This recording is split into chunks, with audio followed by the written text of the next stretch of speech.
Hello everyone! Last time we partied with the Dragosco expedition. We got this whole questline surrounding a big, beautiful, titanic door.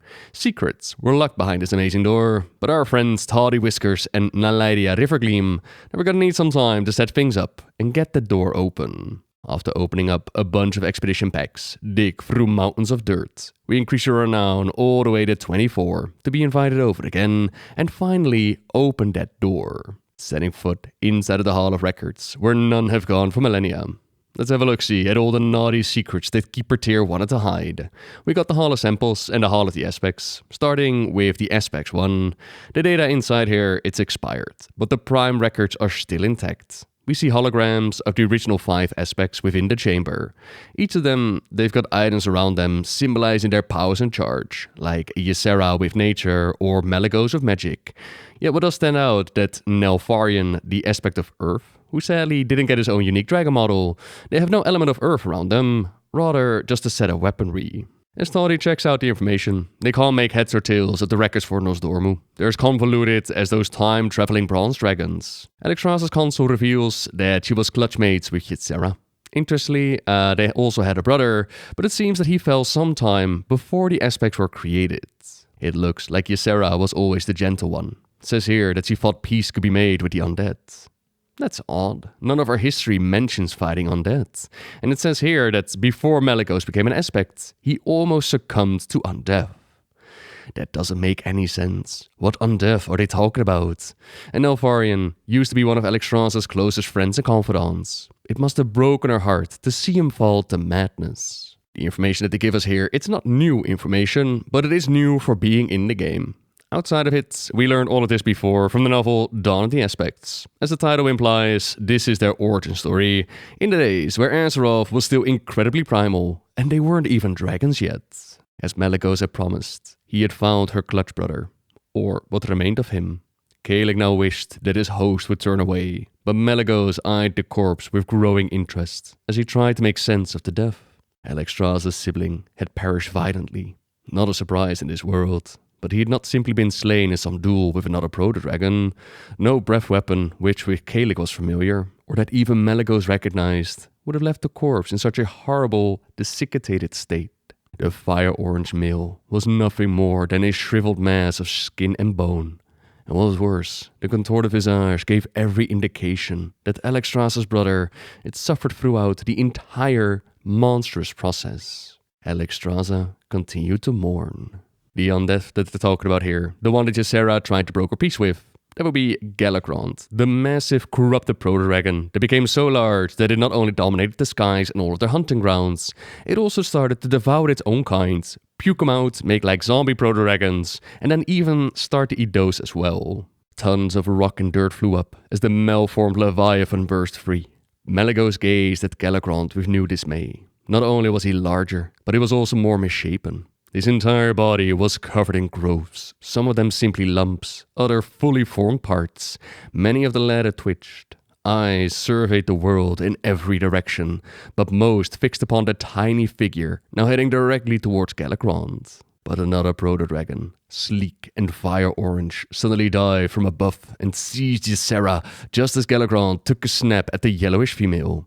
Alexstrasza, her sides heaving from effort, continued to push her sister further and further from Galakrond. Ysera the Dreamer was able to dream of things others would write off as impossible, like getting some kind of peace going with Galakrond, who, as we now know, was corrupted with the influence of the Old Gods, with the influence of Yogg-Saron. Ultimately, a peace would not be the solution. Instead, the proto-dragons, under the guidance of Keeper Tyr, they banded together, defeated Galakrond.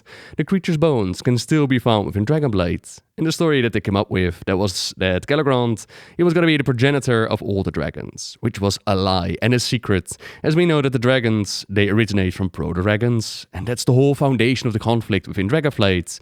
Those that chose the empowerment of the Titans, they would become aspects, they would become dragons, and those that refused, those that held on to their elemental origins. Then we go into the Hall of Samples, where some naughty proto-dragons have escaped their pods. On the walls, we can see their evolution displayed from egg to fully grown.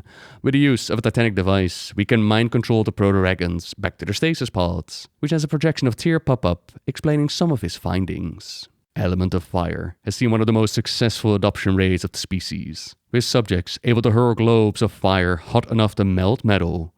Additionally, those infused with fire are responsible for more attempted outbreaks than the other proto-dragons combined. Infused with the element of air, this dragon has gained the ability to express gusts of wind from its body, resulting in an effective, if rudimentary, deterrent for nearby foes. The fact that this does not result in an equal but opposing force applied to the dragon implies the process is innately magical as opposed to mechanical. This proto-dragon has been imbued with the element of earth.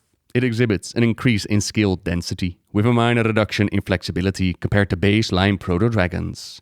3 separate incidents have been recorded where the dragon nearly breached the containment sphere. Infused with the element of water, this proto-dragon has lost its fire-breathing capabilities and gained an equally lethal ability in its stead, the frozen possibilities of ice. The fact that a proto-dragon's complete inversion of their elemental tendencies is not only possible, but so thorough, generates an intriguing thought exercise. Is there any element, or even energy, that, given the appropriate conduit, vessel and time, proto-dragons are unable to integrate? Our boy Tyr is giving some mad scientist vibes, and the elements connected to his studies here, they're the same elements that we see in the incarnates. Coincidence? Perhaps. Or perhaps the reason why they became so strong to begin with can be found right here. What other powers has Tyr unleashed upon poor proto-dragons? What other experiments are we going to find? And let's not forget the delicious details that they gave to us within the Uldman Rivem dungeon.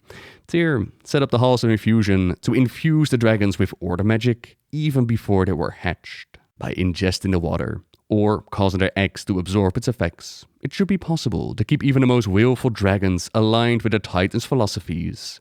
Our efforts to bring the proto-dragons in line, they face resistance, but I'm formulating a strategy to speed the process along. It's no wonder Raszek and the others rose up against the will of the Titans. It still raised the question, how much of this information is passed on to our draconic allies?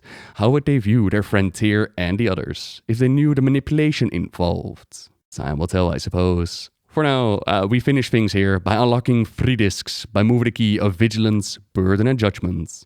The discs are rich in information, but they offer no answers. Tyr was cataloguing the life cycle and overall potency of the various proto-dragon phenotypes within the Dragon Isles, although for what purpose, we're still uncertain. In addition, he was keeping a considerable database on the role, disposition, and relative power of the aspects.